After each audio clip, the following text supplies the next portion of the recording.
We use electricity to clean up water. The combination of microalgae into the lagoon followed by the electrocoagulation seems to be the magic bullet here. Electrocoagulation was first patented in the United States in 1906. So the weak part of electrocoagulation is things that are infinitely soluble. The microalgae will do things that the electrocoagulation won't do. And the electrocoagulation will do things that the microalgae doesn't. Regulatory standing with electrocoagulation as a technology. Is this something everyone knows about, or water has a positive side and a negative side. At what point does the polarity return to the water? Is there an end point?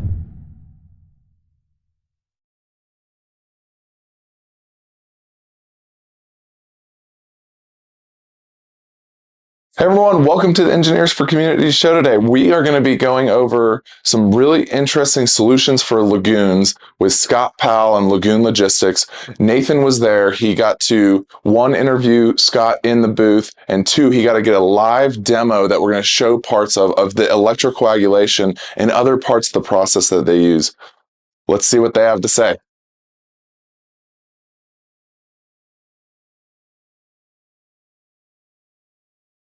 Hello and welcome to the Engineers for Community podcast. Today I'm here with Scott Powell with Lagoon Logistics.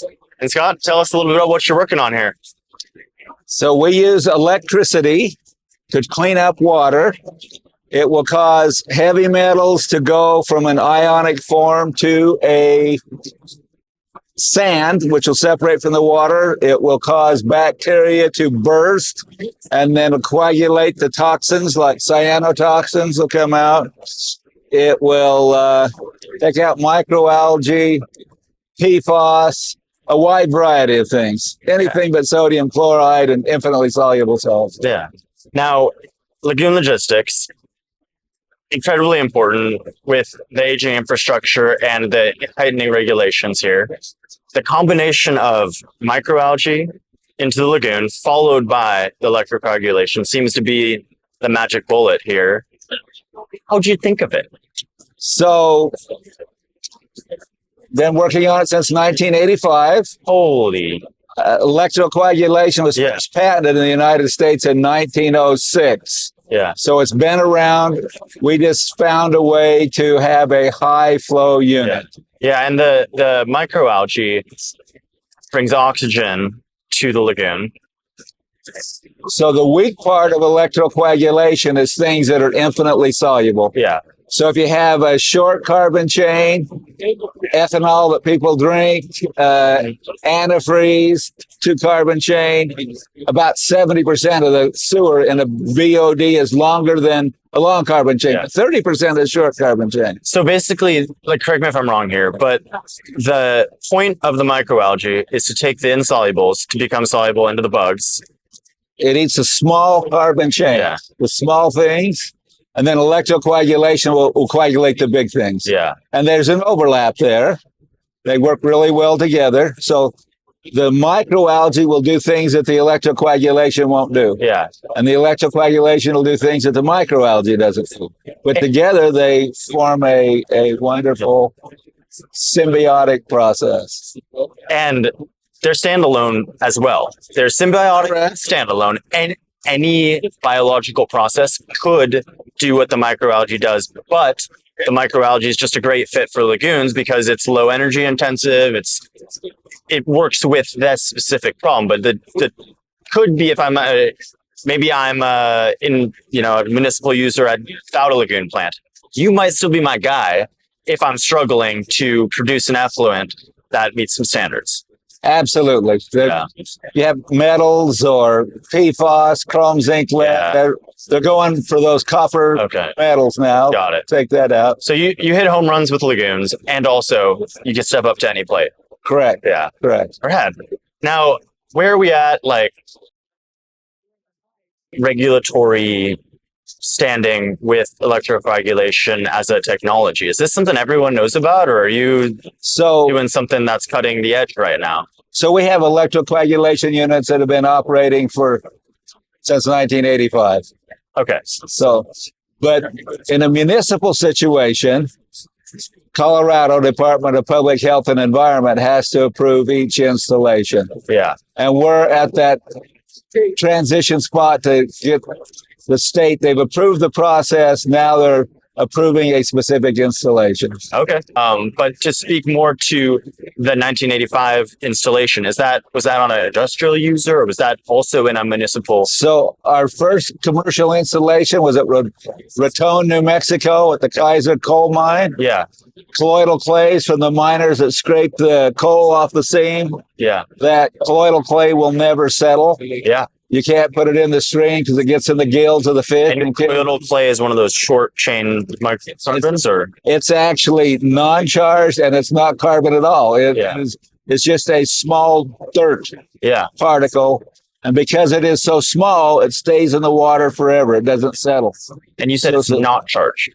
No, it's a non-charged particle. So I'm going to sound a little dumb here, but if it's not charged, I might not understand electrocoagulation right. Because when you run that voltage drop across the two, the anode and cathode, how does an uncharged particle then adhere? That is an excellent question. So it stays in water. They call it van der Waals forces. Yeah. And so water has a positive side and a negative side. And so they'll have a non-charged particle, and then they'll have all the next oxygens next to it, and then all the hydrogens. So it positive, negative, but it actually stays in suspension because of the water that's charged. Because it's not charged. So it'll sit in a bed of charged molecules, which is the water. And then when you put the electricity through there, you negate all those charges and destroy the van der Waals forces. And so that'll let the colloidal clay to follow. I see. So what the electrocoagulation does for particles like the colloidal clay is it removes the polarity of the water. It almost uncharges the water so it drops. Then you have a window when you can settle it. Now, at what point does the polarity return to the water? Is there an point at which you have to act to make use of the electrocoagulation effect? So, great question. So water has an oxygen and two hydrogens. Yeah. The oxygen wants to take away the electrons from the hydrogen. So you really have like a magnet, negative and positive, and then the next water will be twice the distance, and it's just a magnetic charge that's holding that. In Colorado, we would say no two snowflakes are alike. That's because each time it gets small enough for you to see, and the snowflake, there's all different kinds of shapes. When you push the electrons through the water, then that oxygen can have an electron without stealing it from the hydrogen. Yeah. Right? So therefore, you don't have these long water chains. Oxygen go this way, hydrogens go this way, colloidal particles drop. Yeah. Yes. And then your point is, how long does it take the charge to come back? Yeah. 20 hours. Oh, so you have plenty of time to settle this stuff. Oh, yeah. And on the back end of electrocoagulation, is there a technology that works best? Like if you had to recommend one, or is it very site specific with like the plant you're working with, or? So the electrocoagulation doesn't take anything away. Yeah. It just changes its form. Yeah. So once you've changed its form, then you can let it settle in a pond, a settling tank, flat plate clarifier, vacuum clarifier. So really, it's the filtration, whatever. Dealer's choice on the back end of electrocoagulation. And in your demo, it was a coffee filter, and that seemed to produce quite good results. Yes. And that's just simply for ease. So you can see it there. Sure. Rad. And something that Judd pointed out to me when I was in the booth was that the electrocoagulation process also destroys the forever chemical PFAS. And so in the biosolids and the effluent, you're good. And those regulations aren't quite in place yet, but they will be.